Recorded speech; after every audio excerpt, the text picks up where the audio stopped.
こんにちは、スイラボです。今回は先日設置したこのウッドウォールにフレンチクリートを設置していきます。フレンチクリートをご存知ない方も多いと思いますが、フレンチクリートというのは木工関連の DIY で使われている壁面収納の一種です。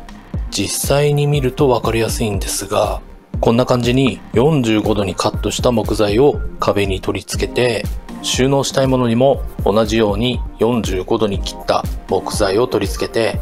お互いが噛み合うように設置をすることで引っかかって落ちなくなるというものです。この動画では壁側に取り付ける方の木材をレール、収納したいものに取り付ける木材をフックと呼びます。で、これのいいところはレールとフックがビスやボンドなどで接着されているわけではないので、簡単に場所を動かせるというところになります。レールを複数設置しておけば簡単にレイアウトを変えることができますし、別の部屋にも設置しておけば移設も簡単です。自分の場合はスイラボとしてものづくりをやってるわけですけれども、電子工作や 3D プリント、あとは木工なんかも最近やってたりするので、作業内容によって工具を使い分ける必要があります。また一口にハンダ付けといっても、ハンダゴテで行うハンダ付けとペーストハンダを使ったリフロー、これで使う道具も変わってきます。そのため作業部屋の机の上にはいろいろな工具が置いてあるんですけれども、作業によってセッティングを変えるのが結構大変でした。フレンチクリートを使うことで作業ごとに使う道具を自分の手の届くところに置き換えるようにすることで作業が楽になるんじゃないかと考えています。結構細かい工具を箱にぐちゃっとしまうことが多いんですが、そうすると下の方にある工具は取り出しづらいし、そういう箱が複数あると何がどこにあるかわからなくて、あれがないこれがないということにもなりがちです。フレンチクリートなら見せる収納ができるので、どこに何があるかも見つけやすくなるんじゃないかと考えています。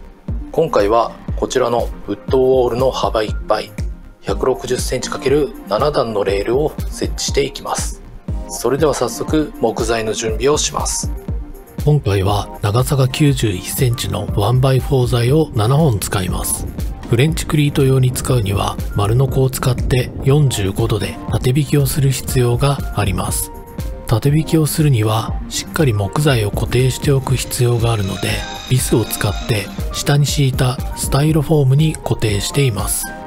その際、下穴を開けておかないと木材が割れるのと、ビス頭が飛び出していると丸ノコで切ることができないので、皿取り切りを使って下穴開けと皿取りを行っています。私は最終的に必要な長さが80センチだったので、91センチの木材を縦引きしてから両サイドをカットして調整しています。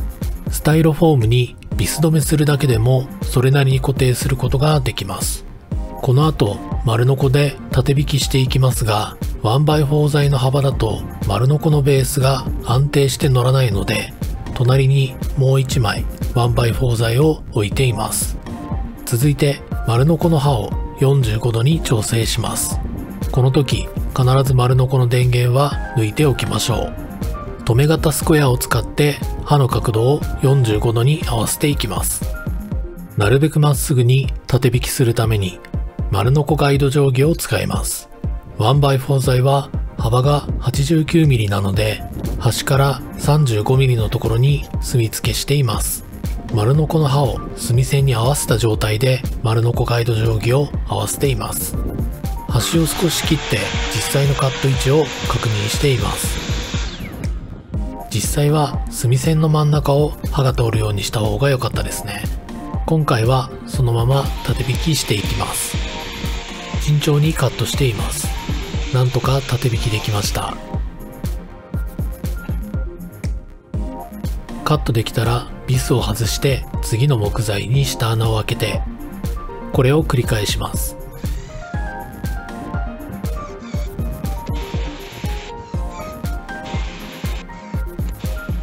続いて丸ノコの刃を90度に戻し、両サイドをカットして長さを調整します。これでレールのカットは完了です。続いてレールを塗装していきます。今回はマットブラックな仕上がりにしたかったので、手元にあったアイアンペイントのアイアンブラックで塗装します。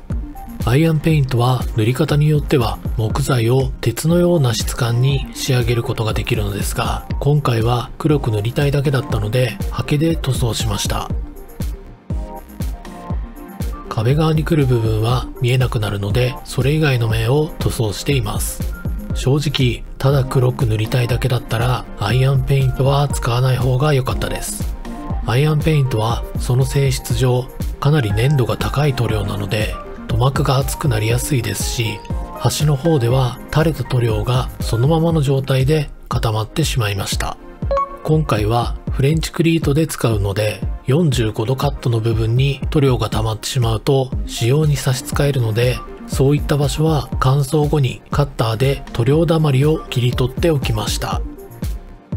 とりあえずフレンチクリートのレールが完成したので、ウッドウォールに取り付けていきます。こちらも取り付け前に下穴を開けています。50mm のビスを使って固定していきます。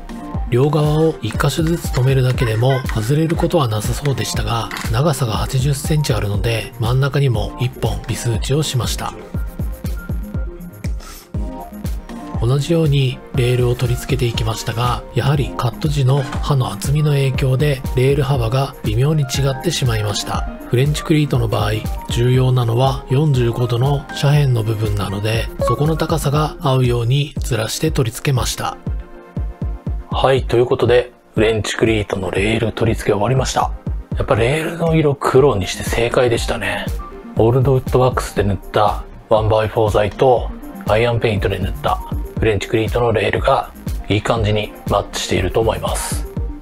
この距離だと分かりづらいかもしれないですけれども、実際近く寄ってみるとこのレールの幅が一本一本若干違っているんで、今回は80センチのものを2本横に並べてますけれども、ちょっとね幅が合わないっていうところが何箇所かあって、一応そういうところはレールの上部が高さが合うように調整をして取り付けているので、レールの下の方を見るとちょっとデコボコしてたりもします。やっぱり木材を正確に斜め45度で縦引きするっていうのにはかなりスキルがいるのかなと思いました。実際のズレとしては 2mm ぐらい、プラマイ 1.5mm みたいな感じかな。なので、2,3mm ずれてるんですけれども、DIY だったらこんなもんでいいでしょう。で、最初に言ったようにこんな感じで物を引っ掛けられますし、簡単に場所を移動することもできます。いいですね。で、試しに 3D プリンターでこんなものも作ってみました。これは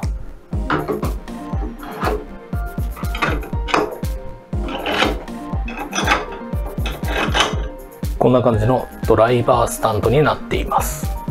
いいですね。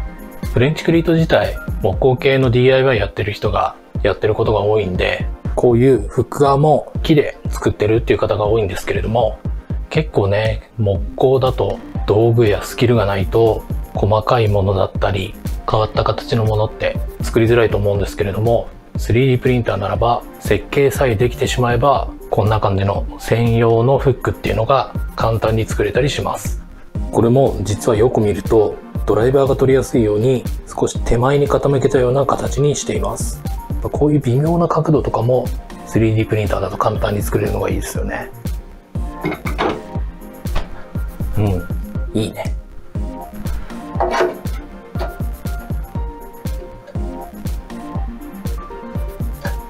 すごい安定してる。というわけで今回はウッドウォールにフレンチクリートを取り付けてみました。前回のウッドウォール完成後の状態を見た時にちょっとねこの形から若干スノコっぽいなみたいな思った方いるかもしれないですけれども、このレールつけたことでスノコ感も消えましたね。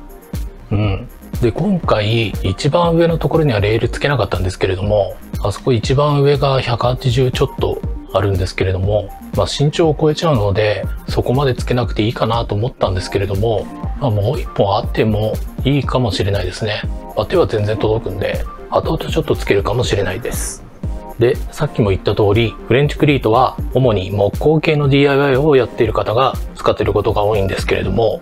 電子工作とか 3D プリンターを使う人も結構工具使うと思うので、収納に困っている方多いと思うんですよね。なので、場所も簡単に移動できるフレンチクリート、個人的にはかなりおすすめです。